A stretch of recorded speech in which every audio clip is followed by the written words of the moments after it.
नमस्कार, the Uttarakhand news में आपका स्वागत है। सीमांत सहित अन्य जनपदों की मुख्य खबरों में देश को 2025 तक टीबी मुक्त करने के लक्ष्य को लेकर जिले में 100 दिन का विशेष सघन जांच अभियान शुरू हो गया, जिसके तहत स्वास्थ्य विभाग की टीमें घर घर जाकर क्षय रोगियों की पहचान करेंगी और क्षय रोग को लेकर जागरूक किया जाएगा। बीते दिवस अपर जिलाधिकारी शिव कुमार बरनवाल ने जांच वाहन को हरी झंडी दिखाकर रवाना किया। इस मौके पर जिला क्षय रोग अधिकारी डॉक्टर ललित भट्ट ने कहा कि देश को टीबी मुक्त करने को लेकर यह अभियान चलाया जा रहा है। इस खोज अभियान के तहत 60 वर्ष से अधिक उम्र के व्यक्ति, मधुमेह से ग्रसित व्यक्ति, धूमपान और शराब का सेवन करने वाले और कुपोषण का शिकार व्यक्तियों के बलगम की जांच और एक्सरे किया जाएगा। रोगी की पहचान होने के बाद तत्काल उसका उपचार शुरू किया जाएगा। इस दौरान निक्षय मित्र भी बनाए जाएंगे। उन्होंने बताया कि लोगों को क्षय रोग के प्रति जागरूक भी किया जाएगा। इस अवसर पर मुख्य चिकित्साधिकारी डॉक्टर JS नबियाल सहित अन्य कर्मी मौजूद थे।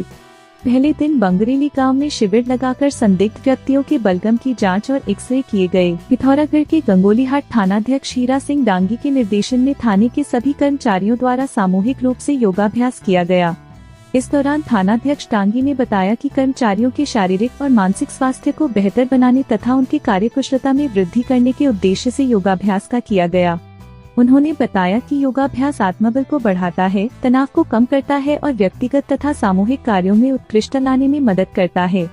उन्होंने पुलिस कर्मियों से अपील करते हुए प्रतिदिन योगाभ्यास करने की बात कही। बीते दिवस LSM परिसर का अल्मोड़ा विश्वविद्यालय के कुलपति प्रोफेसर सतपाल सिंह बिष्ट ने निरीक्षण कर व्यवस्थाओं का जायजा लिया।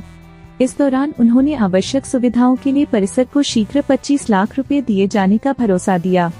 उनके परिसर में पहुंचने पर परिसर निदेशक डॉक्टर हेमचंद्र पांडे द्वारा स्वागत करते हुए परिसर की प्रशासनिक और अन्य गतिविधियों के संबंध में विस्तार से जानकारी दी। उन्होंने परिसर की समस्याओं को भी कुलपति के सामने रखा। कुलपति ने परिसर की पुस्तकालय, कंप्यूटर लैब, कार्यालय, परीक्षा कक्ष, डिजिटल कक्षा कक्ष का निरीक्षण करने के बाद परिसर में निर्माणाधीन छात्रावास, एकेडमिक ब्लॉक का कार्य जल्द पूरा करने के निर्देश कार्यदायी संस्था मंडी परिषद को दिए।